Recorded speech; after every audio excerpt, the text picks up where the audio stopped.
샬롬, 우리 주 예수 그리스도께서 주시는 은혜와 평안이 충만할 수 있기를 축복합니다. 오늘 함께 나눌 말씀은 요한복음 2장 17절로부터 22절 말씀입니다. 제가 말씀을 읽어봅니다. 제자들이 성경 말씀에 주의 전을 사모하는 열심이 나를 삼키리라 한 것을 기억하더라. 이에 유대인들이 대답하여 예수께 말하기를 내가 이런 일을 행하니 무슨 표적을 우리에게 보이겠느냐. 예수께서 대답하여 이르시되 너희가 이 성전을 헐라 내가 사흘 동안에 일으키리라. 유대인들이 이르되 이 성전을 46년 동안 지었거늘 내가 3일 동안에 일으키겠느냐 하더라. 그러나 예수는 성전된 자기 육체를 가리켜 말씀하신 것이라. 죽은 자 가운데서 살아나신 후에야 제자들이 이 말씀하신 것을 기억하고 성경과 예수께서 하신 말씀을 믿었더라. 아멘. 오늘 같이 읽은 이 본문 말씀은 예수께서 공생애를 시작하시면서 특별히 요한 사도는 예수께서 가나안에서 혼인잔치, 사람들의 결핍을 채워주시는 그 자비로우신 하나님의 모습을 보여준 연후에 이제 이어서 예수께서 성전을 정화하시는 것, 강도의 구렬과 같이 된 그 성전을, 장사꾼들로 가득 차버린 그 성전을 예수께서 깨끗하게 하시는 것을 보여주고 있습니다. 그 일이 있은 다음에 이제 있는 일, 바로 그 뒷이야기가 오늘 이 이야기입니다. 제자들은 이렇게 이야기했습니다. 제자들은 예수께서 그 성전을 정화하시는 모습을 보면서 이렇게 말했습니다. 주의 전을 사모하는 열심이 나를 삼키려 한 것을 기억하였더라. 시편 말씀 가운데에서 하나님께 대하여서 정결한 마음으로 살고 싶은 사람이 주의 성전, 그 성전의 온갖 더러운 것들을 바라보면서 정의를 행하는 모습으로서 지금 예수님의 모습을 이해하고 있습니다. 그러자 유대인들이 이렇게 말을 합니다. 예수께 말하기를 내가 이런 일을 행하니 무슨 표적을 우리에게 보이겠느냐, 무슨 자격을 가지고서 지금 이런 일을 하고 있느냐라고 묻고 있는 것입니다. 누가 예수 당신한테 이렇게 할 수 있는 권한을 주었느냐? 그 성전에 대한 이해가 조금 필요합니다. 헤롯이 유대인들의 마음을 사기 위해서 지은 성전이지만은 그 성전을 갖다가 관리하는 것은 분명히 유대인들이었습니다. 그 유대인들 가운데에서 두 가지의 세력이 있었습니다. 한 가지의 세력은 사독 계열에서 나온 사두개인들이라는 사람들이 있었고 또 한쪽은 바리새인들입니다. 이 두 사람들이 성전을 장악하고 있었고 이 성전에서 행해지는 모든 것들이 바로 이 두 그룹의 정치적 타협 혹은 어떤 합의에 의해서 이루어지고 있었습니다. 잠깐 살펴볼 필요가 있습니다. 이스라엘 백성들이 포로에서 돌아온 연후에 옛날에 유대인들의 하나님 말씀을 따르는 전통들, 그 성전의 전통, 특별히 제사와 관계된 것들을 다시 재정립하고 확고하기 위해서 사독 계열의 사독이라는 제사장의 그 후손들, 그 계열의 사람들이 만들어진 것이 사두개인들입니다. 그 사두개인들은 성전 안에서 옛날의 전통들을 복구하고 회복하여서 조금 더 하나님을 경건하게 섬기고자 하는 것들로 시작하게 되어집니다. 또 한 가지의 세력은 돌아온 사람들인데 특별히 자기들을 구분하여서 하나님 말씀만을 따라 살겠다고 결단하고 헌신하고 나온 바리새인들입니다. 이 두 종류의 사람들 모두 다 성전을 중심으로 처음에는 경건하게, 특별히 스룹바벨, 느헤미야와 함께 지어졌던 스룹바벨 성전에서 경건하게 하나님을 섬기는 사람들이었습니다. 그런데 참 이상하죠? 하나님을 향한 경건한 마음의 모습이 얼마 가지를 못합니다. 조금 시간 지난 연후에 이 사두개인들은 당시의 지배자들, 특별히 로마 시대에 들어오게 되면은 특별히 로마의 지배층들과 손을 잡고서 이것들을 갖다가 정치적으로 움직이게 됩니다. 그리고 바리새인들은 자기들끼리 카르텔을 만들게 되어지고 그 안에서 율법을 문자 그대로 준수하는 그런 것을 하게 되어집니다. 바로 그 사람들에게 어떤 권위를 받았느냐, 어떤 그 허락을 받았느냐라고 예수께 지금 유대인들이 물어보고 있는 것입니다. 성전에 관계된 일에 대해서 사람들은 그 권위가 어디로부터 오는가, 하나님 말씀, 하나님의 심정으로부터 오는 게 당연한 것인데 사람들로부터 우리 가운데 오고 있다는 것입니다. 사두개인들과 바리새인들이 성전 중심으로 생활을 하지만은 그 성전을 갖다가 잘 돌보고 관리하는 것이지 이것은 전적으로 비록 헤롯이 지은 작은 성전이라고 해도 그 가운데 하나님께 예배를 하고 있다면 그것은 하나님의 소유가 되는 것이고 하나님께서 구분한 것입니다. 사람으로부터 허락을 받는 것이 아니라 이것은 어디까지나 하나님 말씀에 따라서 움직일 수 있어야 한다는 것입니다. 아마 이런 모습이 우리 교회의 모습과도 같을 것입니다. 교회에서 어떤 것을 결정하고 진행하는데 가장 중요한 중추적인 역할을 하는 것은 목사와 장로로 구성된 당회입니다. 그런데 이 당회가 사도계인 전통을 따라가는 것이냐 아니면 율법, 법을 따라가는 것이냐 그것보다 초월한 것이 있죠.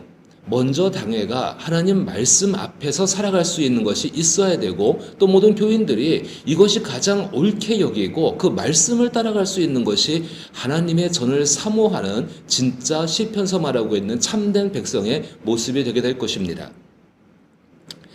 예수께서는 그렇게 물어본 사람에게 19절에 이렇게 이야기하십니다. 예수께서 대답하여 이르시되 너희가 이 성전을 헐라 내가 사흘 동안에 일으키리라. 이 한 절의 말씀이 예수님께서 이 땅에 오신 이후 전부를 말하고 있는 것이고 동시에 하나님께서 해 오셨고 또 하실 일들을 압축해서 말을 하고 있는 것입니다. 1차적으로는 이미 제자들이 말하고 있는 것처럼 21절 보게 되니까는 예수는 성전된 자기 육체를 가리켜 말씀하신 것이라 죽은 자 가운데서 살아나신 후에야 제자들이 이 말씀하신 것을 기억하고 성경과 예수께서 하신 말씀을 믿었더라 이렇게 말하고 있습니다. 1차적으로는 예수님 자신이 성전이신데 그 성전을 자기 자신이 허물게 되어지고 십자가에서 다시 부활하심으로 말미암아 이제 하나님이 지으신 성전을 세우시는 것을 말씀하고 있습니다. 동시에 이 말씀 가운데에는 예수님 입장에서 하나님 아버지께서 오랜 시간 동안 해오셨던 일들에 대해서도 생각하고 또 그 일을 말씀하고 계시는 것입니다.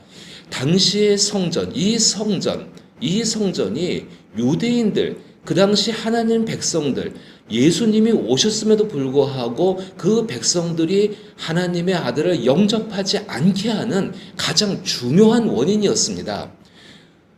예수께서 예루살렘 성전에 들어가셨을 때에 오늘 읽지는 않았지만은 14절 말씀 보니까는 그것도 6월절입니다. 가까이 됐을 때에 성전 안에서 소와 양과 비둘기 파는 사람들과 돈 바꾸는 사람들이 앉아 있는 것을 보시고 이렇게 이야기하시며 노끈으로 채찍을 만드사 양이나 소를 다 성전에서 내쫓으시고 돈 바꾸는 사람들의 돈을 쏟으시며 상을 엎으시고 비둘기 파는 사람들에게 이르시되 이렇게 이야기합니다. 무엇을 의미하고 있을까요? 단순히 이 안이 장사들을 하는 어떤 경제적인 문제, 장사터가 아니라 시장터가 아니라 더 중요한 것이 있습니다. 당시의 사람들이 성전 밖, 즉 6월절이죠. 6월절 전에는 자기 마음대로 삽니다. 정말로 하나님이 말씀하신 말씀과는 관계없는 모습으로 자기 마음대로 살다가 성전에 와서 또 성전을 관리하는 사두개의 바리새인들이 조금 더 이 사람들에게 협조하게 하기 위해서 와서는 제사하는 것입니다. 그럼 제사하는 건 이렇게 말합니다. 너희의 모든 죄가 사하여졌다. 이제 너희는 하나님과 깨끗한 관계가 되어졌다. 그것의 편리를 돕기 위해서 만들어진 것이 여기 소를 팔고 양을 팔고 비둘기를 팔고 그래도 형식적으로나마 부자부터 가난한 사람까지 맞게 예배를 드리고 제사를 드릴 수 있게 하기 위해서 구색을 맞춰놓은 모습이 되어져 있는 것입니다. 하나님께서 이스라엘 백성들에게 끔찍히 싫어하셨던 일이 있습니다. 그들의 삶 가운데에서 하나님의 공의와 하나님의 정의와 하나님의 사랑과 하나님의 자비는 잊어버린 채로 전혀 그것과는 생각도 하지 않은 채로 자기 마음속에선 자기 욕심대로 모든 것을 자기 마음대로 다 한 다음에 성전에 와서는 하나님께 예배하고 또 하나님 앞에 희생 제사를 드리면서 제사장들이 또 자기들도 우리의 모든 죄는 깨끗해졌습니다. 이제 하나님이 우리를 모두 용서하셨습니다. 선포를 들음으로 말미암아서 그들이 말씀을 따라가는 삶은 완전히 이루어지지 못하게 된 것입니다. 하나님께서 하실 일은 그것이었습니다. 하나님의 백성들이 하나님 말씀을 따라 하나님께로 가까이게 하는데 가장 방해가 되는 것이 당시에 성전이었고 성전에서의 예배였고 제사였습니다. 어떻게 이해해야 할까요? 우리 시대의 모습을 보십시다. 우리는 어떠합니까? 우리는 교회에 와서 축복의 말씀을 들으며 찬양하며 그리고 하나님께 용서함 받았다는 확신들을 얻고 우리는 세상으로 나갑니다. 그 세상으로 나가서 우리는 어떻게 살고 있습니까? 자기의 삶이 정말로 하나님 말씀하시는 하나님을 향한 신과 의를 버리지 아니하고 사람들을 향한 신과 의를 버리지 아니하고 그로 말미암아서 하나님께서 모든 만물을 회복시키시는 그 하나님의 회복의 정의에 따라서 나의 삶을 희생하는 삶을 살고 있습니까? 그렇다면 그분은 복된 분입니다. 그런데 우리의 삶은 입으로는 개혁을 외치고 입으로는 변화를 외치지만은 막상 예배실을 떠나서는 우리의 삶이 변화되지 않는다면은 사실 이 예배실이 하나님께로 가까이 가는데 가장 큰 방해물이라는 것을 우리는 기억해야 합니다. 유대인들이 이렇게 물어봅니다. 20절에 유대인들이 이르되 이 성전은 46년 동안에 지어졌거늘 내가 3일 동안에 일으키겠냐 하더라.